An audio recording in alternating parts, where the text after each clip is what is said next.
Welcome back, everybody. We've been down with the sickness, and this is patient 0. Yeah, I don't know. I'm feeling it. But we are dedicated to come here and bring to you. He's making me do this. We're dedicated to bring you what sold this last weekend. Also going to talk about the number one thing we can do to combat thrift store pricing going up on the other side.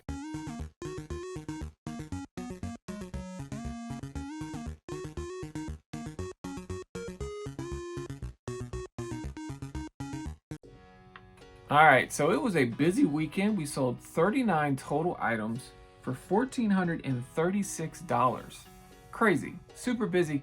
Now keep in mind, this particular week, during the week, we were there was some issues with eBay. It was dead. And our sales were dead, but all it took for us was to get to the weekend and sales picked up, and it was nice and pleasant to see because you know, anytime it gets really, really slow, you get nervous. Is this the end? What is happening? But we'll start first with the media because the media is always our favorite thing to sell, and we always sell the most of the media. The two sales that I want to highlight here were actually VHS sales, and it's not very common that you're going to be able to sell over $100 in VHS. But collectively did this. So we had a lot of horror. We did this on auction, so I pulled out the horror that could sell really well on their own for the VHS lots and lotted the rest of them up together, and then that lot sold for $55 plus shipping, so that was a good sale. And then sold The Last Dragon. So this isn't a horror, but as soon as I saw it, I knew it was definitely something to pick up. I would not have known. Bruce Lee. That's your thing. Anything Bruce Lee, there's like a cult following. Anything like cult following like situation, that's the kind of stuff that you're going to want to pick up when you're talking about media. So, and I think what it was is it might have been like the first print of that VHS, which added some value there. So next up, we're going to talk about electronics. And that is going to be your sale. So my sale for the electronics I was happy to say goodbye is the Kodak projector.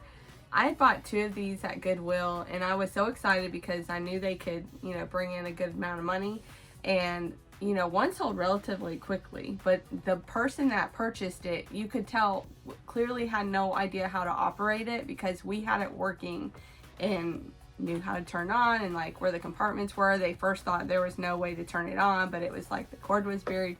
Anyways, he jacked it up, ended up getting that back. So once this one's gone, I'm kind of like, I'm over projectors. So now, one thing we will say with these projectors is you can actually sell just the power cord. So there are going to be times where there's going to be certain aspects of things that you don't particularly like selling, but you can always part out pieces of it. That makes and then you don't have to worry bit. about it as much, like, oh, it's not working. Well, it was when we had it. Like, I don't know what happened. Yeah, like I do think there's something to be said about like bigger items, parting them out so that you don't have to keep the whole thing. Like we do this with like the Krups machine where the big cappuccino maker, it takes up a lot of space, but I'm literally going to take off this piece and this piece, and then the rest is just throw the rest away because it's just not sellable that way. So next up we got clothes, and we sold a lot of hats. Some of these hats were in my Whatnot auction that did not sell, so it's nice to see them actually sell for more than what I listed them for on Whatnot. But the highlight here is definitely going to be the Cowboys hat. This was part of that big vintage lot pickup that you saw on the picker video, where I got a bunch of really nice hats. This one had a really big star that even goes all the way down on the bill, so it's super unique, old school look, and I love getting those types of things. And it's one of those things to where I don't know when I'm going to get another one of those buys. It's so nice. It'll come, and it'll be your next favorite. Yeah, so I hope. So that takes us to the topic of the day, where I wanted to talk through what we can do to combat the thrift stores and the rising of prices. And I think the ultimate answer, and just to make it simple, is you just don't buy. I like to think that resellers make about 5 to 10% of probably what and that's just a guess. I'm guessing here. 5 to 10% of the people that walk into thrift stores are probably resellers. But I would venture a guess to say we probably make like somewhere between 20 to 30% of the purchases for that particular stuff. And then it's also, you got to take into consideration that your normal buyers are going to be price conscious too. Like they're not just going to pay whatever the heck they wanted to put on the items. But I have a perfect example where at our local thrift store that we go to quite frequently, I have been picking up VHS players quite often, and they would usually price them around $5 to $6, and we would be able to turn around and sell them for $35 to $40 plus shipping. And they have basically more than doubled their price. They now are asking $11 to $12 a piece. And it's almost like they see what the resellers are picking up and they're like, oh, well, then we just need to make this more expensive. It's like, well, then you're going to stop selling them. Yeah. So, and I'm going to have a picture here. I actually went to there. You can see the number of VHS units that are starting to collect dust sitting on their shelves. And it's really negative on multiple facets. So if they have inventory that's sitting there, the longer it sits on the shelf, the more people are going to touch it, the more likely it's going to get damaged and it's not going to be sellable. And if it's taking up shelf space and you're not able to fill it, even if it sells when it's 50% off, you know, and then it's more reasonably priced, it still was taking up space that something else could be going into that area. And so they really need to make sure that they're keeping their prices to a point to where they have churn. There's so much stuff like that they get on a regular basis. All the time. I have to think that there's times right now where they've got VHS players sitting in the back that they can't even bring out because they've got so many on the floor because there's no room for them. But if you had them priced reasonably, they'd be gone. I had to pass on a Panasonic Blue Line because it was $12 and it didn't have a remote. Now, if it had a remote, I'd probably pay $12 for it. But without a remote, I'm not paying $12. I don't want to go through the testing. I don't want to risk issues with shipping because it's a higher risk item. Right. And so ultimately when prices start to go up, and this can fit from any category, if you are hunting for shoes on a consistent basis and they decide that they're going to start pricing shoes at $40, which is the eBay rate. Yes, like I've seen it. And some, we have a city that's far away from us, but when I went there, they were pricing Nike shoes at $80 a pop in some cases. Yeah. Insane. These are above eBay market prices. You can't buy those items. They're just going to sit there forever. And you know what? Good for them. You can keep those shoes. So, high horse. Anything you would like to add to this? That high horse. Yeah. So, no, I'm very passionate about this. I think it's just something to where you're looking at trying to exploit the market, and you're getting these items for free. These are all donated items. The people that resell, we're also a small family that's trying to make money for our family. Like, why are we looked down upon as a reseller when they're also reselling things they got for free? So I don't understand why the squeeze on the small businesses like that and not the big corporate thrift stores. Yeah. So. On back to the items that sold. So we sold a couple books. Religious books, they sell. I'm happy to see this. Need some positivity in this world. So, you know, these are actually two that weren't listed for very long. So these are fairly quick sales and decent sales. I mean, oftentimes we pick these up for $1 and, you know, make some decent money. Next up, couple sporting items. Nothing headliner in this case, but a head cover and a wedge. Glad to see them go.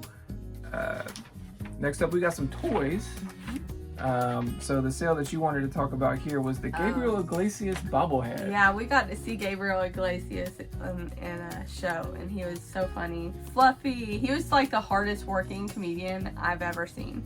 Like, he stayed over an hour longer than he was supposed to. I think it was even more than that. Like, he got to a point to where he basically picked up time. There was a timer telling him when he was done. And he turned it and he was like, "Hey guys, this been blinking. This is hour like and 25 minutes. This is how long I've been over time. It was just so fun. Are you okay if I pull the plug here and just keep going?" And everybody's like, "Yeah, woo!" It was worth it. I mean, he's just a funny guy. Definitely well worth the money, and was definitely. And I've seen some good comedians, and he's definitely somebody that.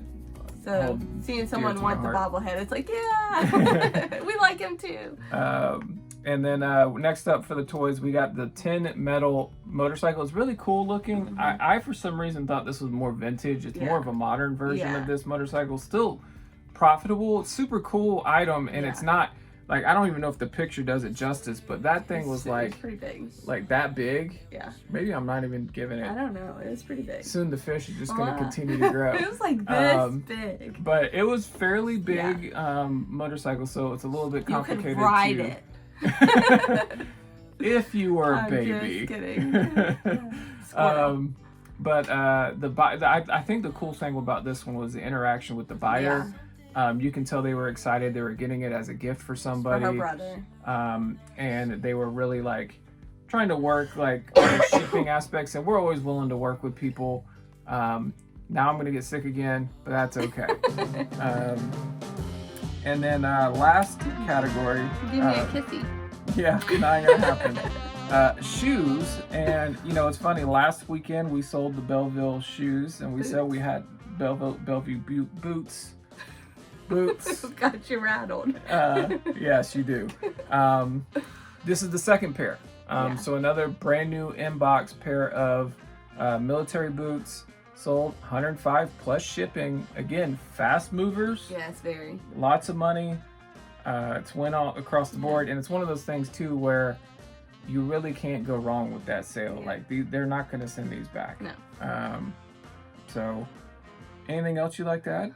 I don't think so. I think we had that was a great weekend. Very busy packing all that, but happy to see our store pick up. Busy weekend, and hopefully we are continuing to,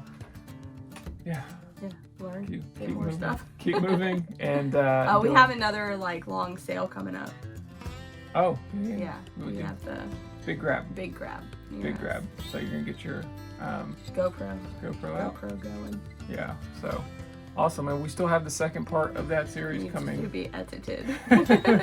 But other than that, just appreciate you all for watching all the way to the end. Yep. Be sure, if you haven't already, to subscribe to the content down below. It's going to definitely help our channel. Like and comment down below what your favorite item was, and that Amber was guilty of getting everybody sick in the household. So. Yes. Building that immunity. Thank you, everybody. Take care.